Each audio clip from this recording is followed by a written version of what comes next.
Voilà, bonjour à toutes et à tous. Donc, je m'appelle Didier Bric. Je suis actuellement le président de la Fédération royale provinciale liégeoise d'apiculture.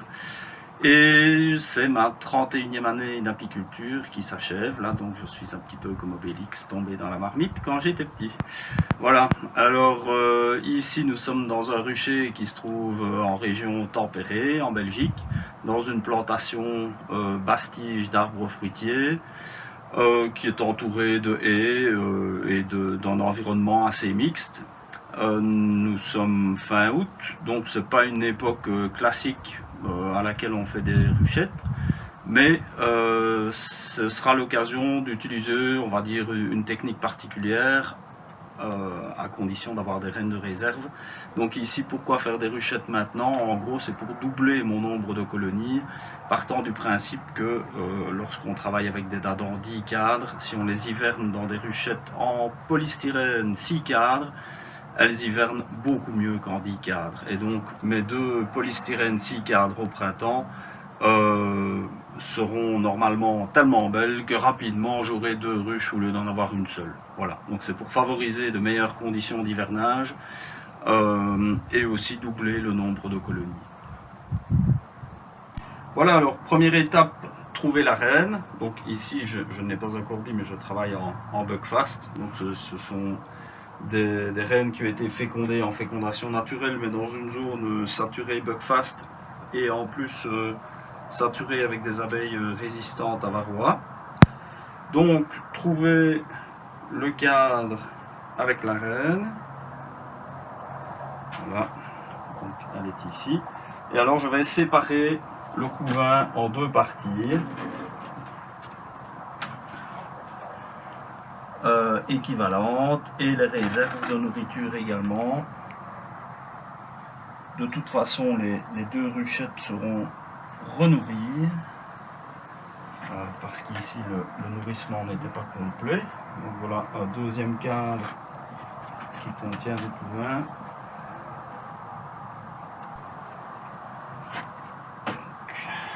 Ici on a un cadre avec de la nourriture.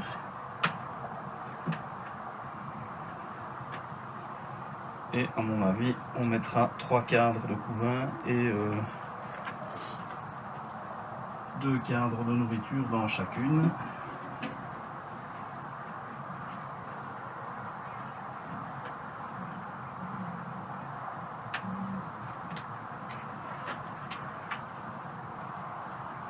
Voilà, un troisième beau cadre de couvain avec une partie largement operculée, donc il y aura une bonne quantité d'abeilles pour les abeilles d'hiver dans la ruchette.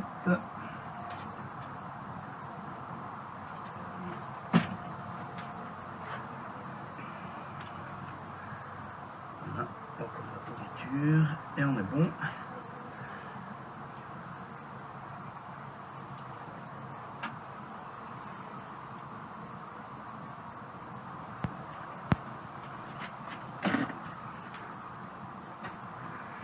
Alors, même à ce stade-ci, si vous avez des cadres de couvain, des cadres déjà bâtis qui ont contenu des abeilles, on pourrait les rajouter au milieu du couvain comme 6e cadre. Ça ne poserait pas de problème. Et la reine y répondrait assez rapidement. Donc ici, pour compléter, puisque je n'ai que 5 cadres, je lui mets une partition. Voilà. Et donc ça c'est et de une, et c'est celle qui contient la reine. Voilà, alors elles vont se retrouver côte à côte. Les butineuses se répartiront entre celle qui contenait la reine et celle qui est orpheline. Et quant à l'orpheline, eh bien, comment procéder? Donc celle-là, étant donné qu'on se retrouve fin du mois d'août, ce n'est pas problématique de faire accepter une reine actuellement. Et on réintroduira une reine dans une cagette Iltis. Voilà, donc la deuxième ruchette est faite. Donc je secoue les abeilles dans la ruchette. Voilà.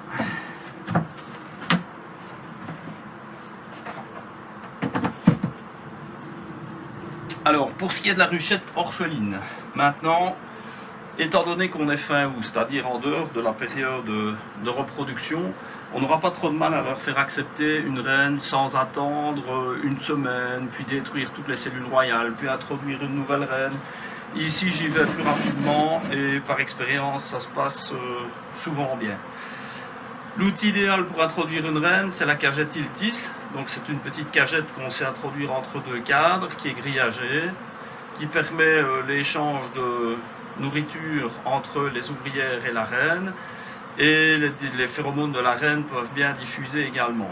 Ici, j'ai mis une bande adhésive, ce qui permet aussi à la reine d'aller se réfugier. Donc on voit qu'il y a nettement plus de contact entre la reine et les ouvrières qui vont la recevoir qu'avec une cagette Nico. Qui est très bien pour le transport, puisqu'il y a une petite réserve de nourriture et on pourra mettre les accompagnatrices avec la reine. Mais ici, on va introduire la reine seule et on aura plus de chances qu'elle soit acceptée avec ce format de cagette. Alors ma reine, évidemment, j'ai dû l'élever préalablement. Donc c'est tout le travail lié à l'élevage de rennes durant la saison apicole, donc avril, mai, juin, juillet. Les rennes chez nous sont élevées dans des ruchettes plus petites, des demi-cadres de hausse d'Adam, on appelle ça des mini-plus, donc des ruchettes qui contiennent 6 cadrons. Et on dispose alors d'un stock de rennes qu'on peut utiliser ici pour faire des essaims, remplacer ces rennes défaillantes et assurer une bonne efficacité du rucher, tout en les sélectionnant également. Voilà, donc je prends ma reine que j'ai préalablement marquée, voilà, qui est introduite dans la cagette. Voilà, cagette qui va être déposée sur les abeilles, déjà pour voir un petit peu leur comportement.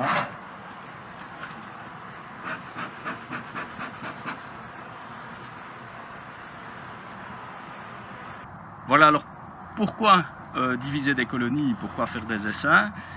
Eh bien pour augmenter le cheptel principalement, mais aussi chez nous pour répondre à une demande économique et pourquoi pas pour équilibrer l'économie de son rucher en vendant quelques colonies chaque année. Alors quand procéder, chez nous on procédera de fin avril à fin du mois d'août et on a différentes techniques possibles. Donc si on divise une colonie en pleine mielée, donc avril, mai, juin, moi j'estime que ça n'a pas beaucoup de sens parce qu'on va la priver d'une partie de ses abeilles, d'une partie de ses butineuses et du coup on va faire moins de miel. Donc on impacte la production de miel, chose que moi je ne fais pas. Maintenant avec certaines races d'abeilles comme des carnicas qui sont beaucoup plus essaimeuses, ça peut aussi avoir un intérêt parce qu'on va finir par avoir une colonie qui essaime. Alors on anticipe l'essaimage de la colonie et lorsqu'on voit apparaître des cellules royales, eh bien, on va diviser la colonie en retirant 2-3 cadres de couvain les plus operculés possibles parce que comme ça on aura rapidement des jeunes abeilles avec une belle cellule royale et on peut faire une ruchette que l'on déplace à plus de 3 km du rucher de manière à ce que cet essaim que l'on constitue l'après-midi ne perde pas toutes les butineuses qu'il a emmenées avec lui et pour qu'il garde une certaine dynamique.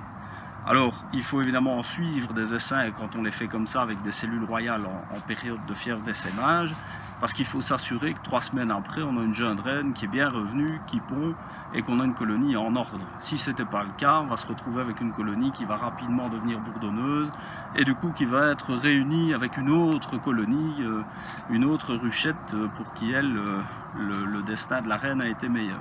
Donc voilà, c'est une manière de faire pour le petit apiculteur, c'est diviser quand il y a des cellules royales et profiter de l'essaimage naturel des colonies, pourquoi pas.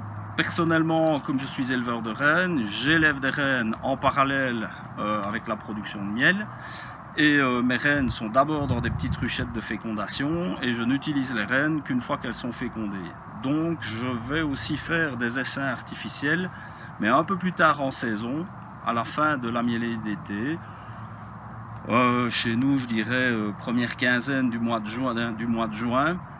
Pourquoi à ce moment-là? Parce que les abeilles des cadres de couvain que je prélève, le temps qu'elles naissent, la mielée d'été sera terminée. Donc je n'impacte pas ma mielée d'été si je prélève à ce moment-là 2 cadres de couvain operculés, 1 cadre de nourriture et si je fais un essaim.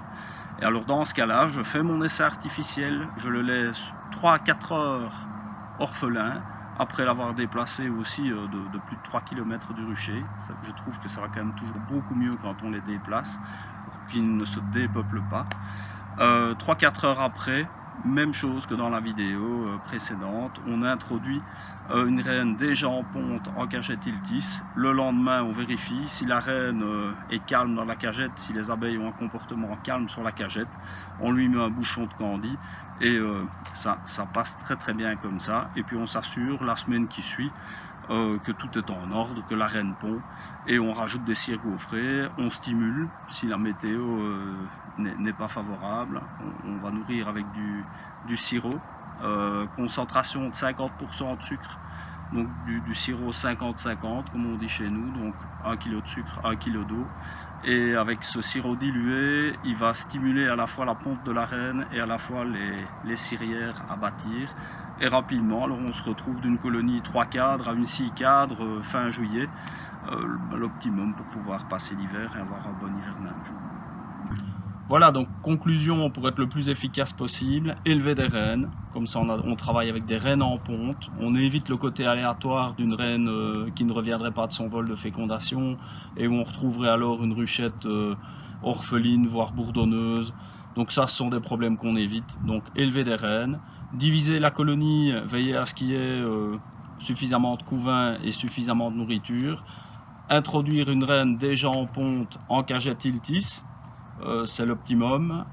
On introduit la reine. Le lendemain, on contrôle le calme des abeilles autour de la cagette, un bouchon de candy, et on ne va vérifier qu'une semaine plus tard si tout est en ordre, pour éviter tout emballement de la jeune reine au moment de l'ouverture lors du contrôle.